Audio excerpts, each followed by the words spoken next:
To catch you up on our last adventure, we were taking a closer look at the construction of this vintage ski sweater that I'm wearing. And guess what? Today, the knitting needles are coming out because we won't just be admiring it, but we're going to try recreating it ourselves. But before we dive straight into the yarn basket, let's talk about the colors. I mean, these are just absolutely iconic and they stand out. And it's one of the reasons why I got this sweater in the first place. I tried really hard to see if I could recreate it in these original stunning colors, but the hardest part was finding the right weight and shade of this gorgeous bright reddish pink. So instead, I decided to kind of really embrace this holiday season, and I've leaned into the Christmas colors. This is Cascade 220 in a lovely deep green, deep red, and off-white. We're a little bit ambitious with knitting this sweater over the next few days because we have 4 pieces to knit. We have the front, the back, and 2 sleeves. So to tackle all of that, let's talk game plan for Craftmas Day 6.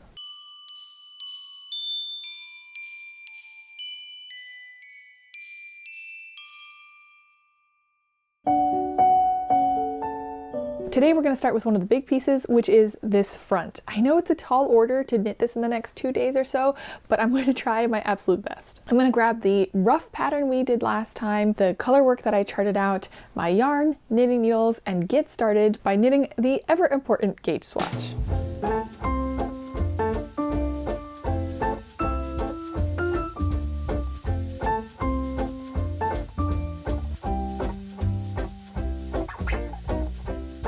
I have the bottom 4 inches of the Knit 2 Purl 2 ribbing done. So now it's time to just basically knit from the ribbing to the start of the pattern repeat. And it is just straight stockinette for inches and inches and inches and inches and inches. So I will show some peaceful footage of me knitting this and hopefully making good progress. And while I do that, I hope that you enjoy a voiceover version of a German fairy tale that has to do with fiber crafts, specifically spinning. You might recognize this one. But before we embark on magical fairy tale land, I want to take a moment to thank the sponsor for today's video, Skillshare. Skillshare is the largest online learning community for creatives with a wide breadth and depth of topics. With classes led by industry professionals who've really walked the walk, Skillshare is the place where your creative business dreams can come to life. To me, what makes it even more special is the large community of members who are there to have wonderful discussions with you about the courses that you take and to cheer you on as you continue through your journey. Even better, the first 500 people to click on the link in the description below will get 1 month of Skillshare for free. Speaking of creative journeys, I've been building my own crafty business, Engineering Knits, over the past few years, and Skillshare has been a wonderful resource along the way. One learning path that has been an absolute game changer for me is creative productivity, kickstart and sustain any creative project. It's filled with information on how to build and keep habits, stay organized,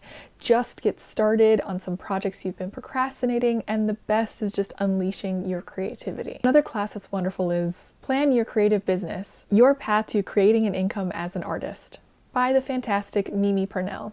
It is such a wonderful foundational course and it covers everything that you might need in your own creative business journey, from how to set and reach for your goals, to marketing, finances, and so much more. So check the link in the description below, and thank you so much again to Skillshare for sponsoring today's video. Let's jump straight into Märchenstunde.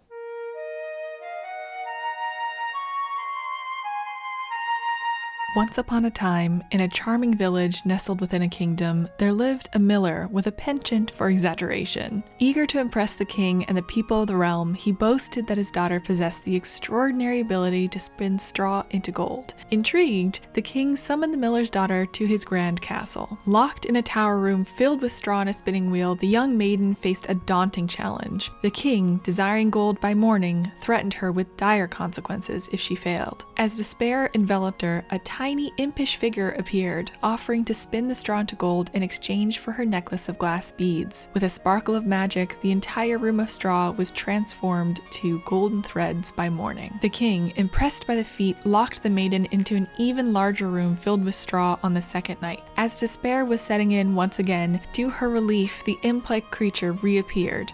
offering to spin the straw into gold in exchange for the girl's glass ring. On the third day, the king declared that if the girl could spin an enormous room full of straw into gold, he would marry her. If she failed, however, she would be killed. To the maiden's relief, as she was alone and sobbing in this vast room, the little imp returned, promising to perform the miraculous task once more. However, the maiden let him know that she had nothing else to give him. This time, the imp thought for a moment and asked instead for her firstborn child. Reluctantly, she agreed, and the room shimmered with golden threads by the morning. With this miracle once again performed, the king, true to his word, married the miller's daughter. Joyful days followed, but when their first child arrived, the imp reappeared to claim his payment. Despite the queen's desperate offers of all of the realm's wealth, the imp insisted on the agreed-upon price. Wearing the imp down with her pleas for mercy, the imp proposed a challenge. If the queen could guess his name within 3 days, the child would be spared. Night after night, the queen's guesses failed, until on the final evening, at the absolute end of her rope, she wandered into the woods. There, hidden amongst the trees, she found a small cottage, in which she saw the imp singing and dancing around the fire. Tonight, tonight, my plans I make. Tomorrow, tomorrow, the baby I take. The queen will never win the game, for Rumpelstiltskin is my name. The queen, armed with this newfound knowledge, confidently revealed the imp's name on the third day. Rumpelstiltskin, enraged by the loss of their bargain, angrily flew away on a soup spoon through an open window. And so, the miller's daughter and the king lived happily ever after in their cozy kingdom, filled with the echoes of a tale where the cleverness of a queen triumphed over magical bargains. The end.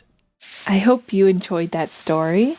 We are now at the point where we have knit all of what we need until we start our first pattern row. And here we have the pattern that I've charted up for the front of this, but I printed it out because I like to cross out what I'm knitting on as I keep going to keep track of where I am. I decided to break out the original sweater again to get a little bit of a reminder of where I'm working and what I'm doing and how the original knitter did this. And it looks like for the first 2 rows, they kept the black as a long float in the back. I think this is okay. I haven't gotten caught on any of these floats myself, so I will keep it in just as this knitter did. And then after those first 2 rows, it looks like we went to intarsia. So this is a separate ball of yarn than this one. So I will do the same thing and I will keep working up the pattern. But once we get to doing these Selbu roses, I think I might do something differently here with these long floats. So I'll talk about that when I get there.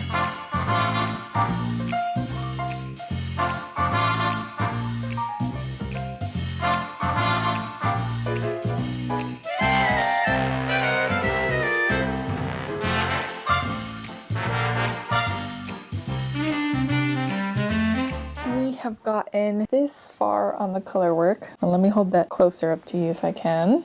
I think you can start seeing the bottom border kind of coming out. I'm excited about it. And hold on, where'd I put the pattern? Oh, I just had it. Oh, I put it over here. Okay.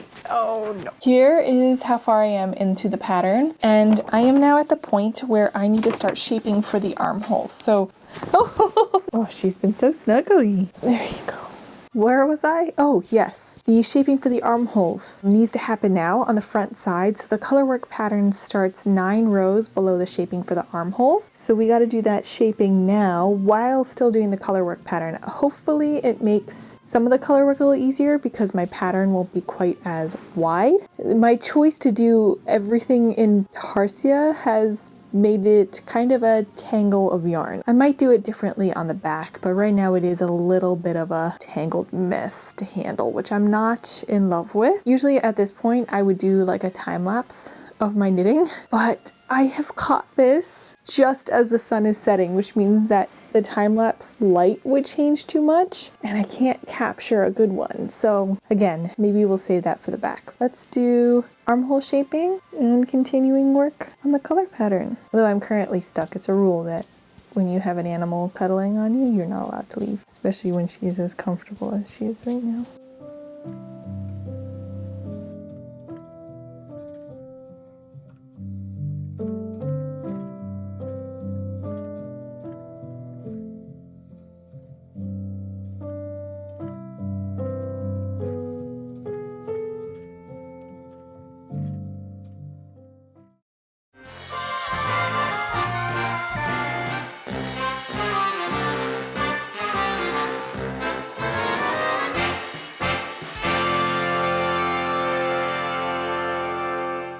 Whoopsie daisy, I accidentally miscounted some of this. So I have a mistake in the color work. Oh, let's see if I can show you. This side is correct. Compare it to this side. We have a little bit of an extra growth on this side of the border, but what I can do is I can come back and with this green do a duplicate stitch over the white stitches that aren't supposed to be there. I was considering working it back. I've never tried the duplicate stitch repair to color work before, so I want to try that new technique, and also I don't have the heart to undo the work right now.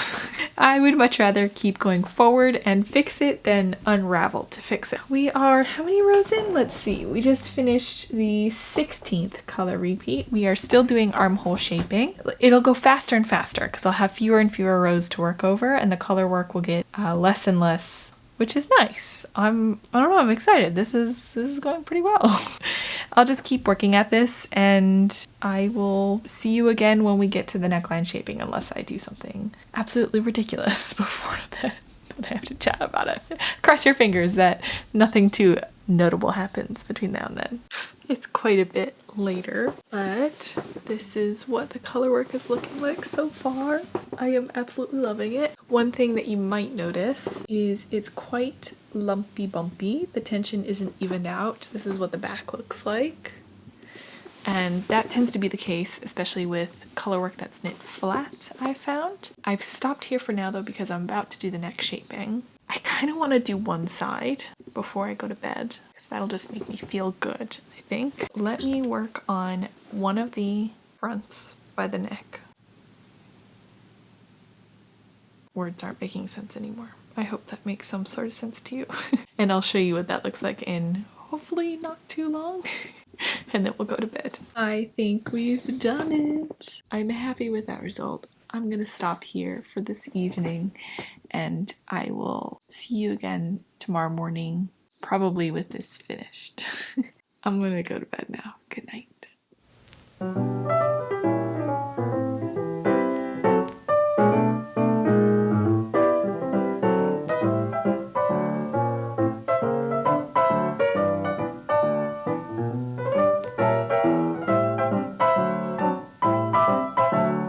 And that's a wrap on today's knitting adventure. We've completed the front of our vintage ski sweater, even if it's a little bit wonky with its tension, although to be expected for flat work color work. Nothing we haven't done before though, and something that we can probably block out like I've done in the past. Next time, let's get ready to switch to the back of this sweater as we continue knitting on this entire lovely piece. But I'll give you a hint, I'm also going to probably incorporate a little bit of the history of these Scandinavian inspired ski sweaters. If that sounds interesting to you, before you go, feel free to subscribe if you're interested in joining this cozy community. I cannot wait to share the next part of this knitting journey with you. So until then, I hope that you all stay cozy and warm, keep those knitting needles clicking, and I will see you all real soon.